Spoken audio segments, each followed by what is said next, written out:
कैसे हो आप सभी लोग। स्वागत है आपका हमारे इस YouTube चैनल के अंदर।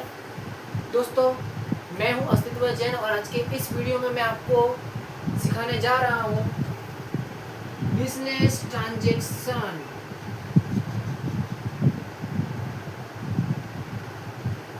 दोस्तों, जो हमारा स्टैंडर्ड 11 अकाउंट पार्ट 1 के अंदर जो चैप्टर नंबर 2 है, जिसका नाम है dual effect of transaction and type of account, वो चैप्टर आज हम लोग शुरू करने जा रहे हैं। उसमें आज हम लोग जानेंगे बिजनेस ट्रांजैक्शन क्या होता है और उसके टाइप्स कितने होते हैं। ओके, तो बिना टाइम को वेस्ट किए शुरुआत करते हैं हमारे इस वीडियो की। दोस्तों, सबसे पहले हम लोग ये जान लेते हैं कि बिजनेस ट्रांजैक्शन क्या है। बिजनेस ट्रांजैक्शन का मीनिंग है कि बिजनेस के अंदर जो भी आप गुड्स की लेन देन करते हो, चाहे वो कैश के फॉर्म में हो, चाहे वो क्रेडिट के फॉर्म में हो, चाहे वो किसी और फॉर्म में हो, उसे ही हम बोलते हैं बिजनेस ट्रांजैक्शन।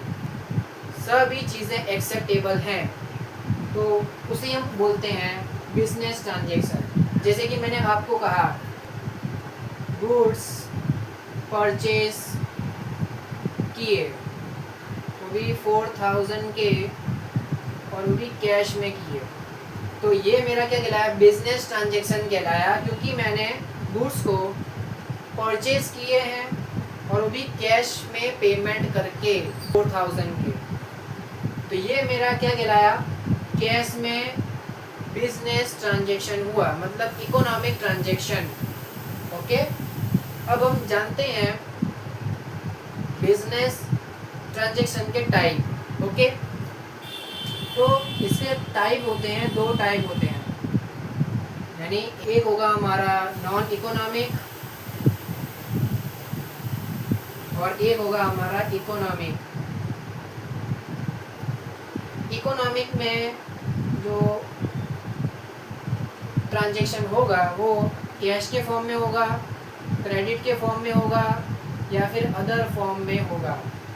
ओके, और जो नॉन इकोनॉमिक है उसमें इंटरनल ट्रांजैक्शन होगा और एक्सटर्नल ट्रांजैक्शन होगा। आया समझ में? तो अब हम जानते हैं इकोनॉमिक का मीनिंग क्या होता है। इकोनॉमिक का मीनिंग ये है कि आप जो है वो गुड्स एंड सर्विसेज की जो लेन देन है वो आप मॉनेटरी वैल्यू के टर्म्स में आप कर रहे हो। आप जो गुड्स की लेन देन कर रहे हो उसकी कुछ ना कुछ मॉनेटरी वैल्यू है ना, तो ही वो ट्रांजैक्शन इकोनॉमिक कहलाएगा जब उसकी मॉनेटरी वैल्यू हो।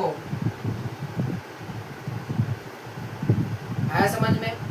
अब हम जाने नॉन इकोनॉमिक क्या होता है।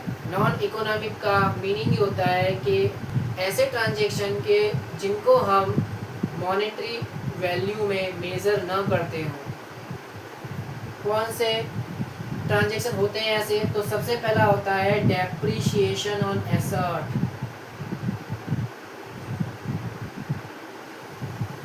है ना, डेप्रिसिएशन ऑन एसेट। ये सब चीज़ें हम करते हैं नॉन इकोनॉमिक के अंदर। आया समझ में? कि कोई भी एसेट पे जब हमें डेप्रिसिएशन देना हो तो वो हम साल में देते हैं डेप्रिसिएशन। डेप्रिसिएशन का मीनिंग होता है, गुजराती में गए तो घसाड़ो। आया समझ में? ये होता है हमारा नॉन इकोनॉमिक, कि इसको हम मॉनेटरी टर्म्स में मेज़र नहीं कर सकते। आया समझ में? इसमें आते हैं इंटरनल और एक्सटर्नल। इंटरनल एक्सटर्नल का मीनिंग क्या होता है कि कुछ ऐसे ट्रांजैक्शन होते हैं कि जो सिर्फ और सिर्फ बिजनेस के अंदर तक ही सीमित हो, बाहर वाले को उसमें कोई एंट्री नहीं है। तो उसमें आता है पहला डेप्रिसिएशन ऑन एसेट, जैसे कि दूसरा हो सकता है loss due to natural calamity. ये सब आते हैं इसके अंदर ही, इंटरनल के अंदर, कि जिसमें सिर्फ और सिर्फ पार्टनर ही हो और उसके अलावा कोई ना हो उसके अंदर। और एक्सटर्नल के अंदर थर्ड पार्टी इंक्लूड होती है, जैसे कि मैं कहूँ कि मैंने गुड्स सेल करने हैं कस्टमर को, sale of goods to customer, तो इसमें कौन हुआ, इसमें थर्ड पार्टी इंक्लूड हुई। और इसमें मॉनेटरी टर्म्स में मैंने मेजर नहीं करवाया कि मैंने सेल ऑफ गुड्स किया है कस्टमर को, पर मैंने ये नहीं बताया कि कितने गुड्स मैंने सेल किए हैं। तो ये मेरा एक्सटर्नल ट्रांजैक्शन हुआ, क्योंकि इसके अंदर मनी का कहीं जिक्र ही नहीं है। ओके, फिर मैं कहूँ कि मैंने पेमेंट करना है, payment of salary to employees, तो इसमें भी मैंने मनी का जिक्र किया ही नहीं कि कितना पे करना है। तो ये मेरे एक्सटर्नल में आते हैं कि इसमें थर्ड पार्टी को इंक्लूड करना ज़रूरी है एक्सटर्नल के अंदर। और इकोनॉमिक में मैंने आपको 3 बता ही दे, cash, credit and other. Cash मतलब कोई गुड्स आपने सेल किए हो कैश में, तो वो आपका कैश ट्रांजैक्शन होगा। अगर कोई आपने गुड्स क्रेडिट में सेल किए हो तो वो आपका क्रेडिट ट्रांजैक्शन होगा।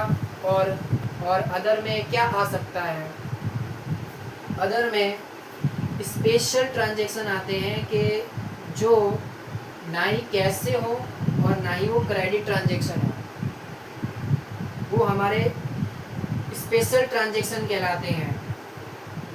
ओके, स्पेशल ट्रांजैक्शन जैसे कि गुड्स डिस्ट्रॉय,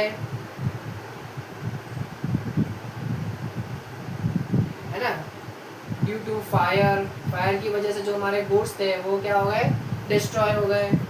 फिर आते हैं गुड्स थेफ्ट, ये सब हमारे अदर ट्रांजैक्शन में आते हैं। आया समझ में? तो इसके साथ मैंने आज आपको बिजनेस ट्रांजैक्शन और क्लासिफिकेशन ऑफ बिजनेस ट्रांजैक्शन समझा दिया है। और नेक्स्ट वीडियो में हम लोग जानेंगे उसके कुछ सम, जिससे आपको और क्लैरिटी आएगी और आप उस सम को इजीली समझ पाओगे। आया समझ में? मिलते हैं आपसे नेक्स्ट वीडियो के अंदर, तब तक के लिए बाय बाय।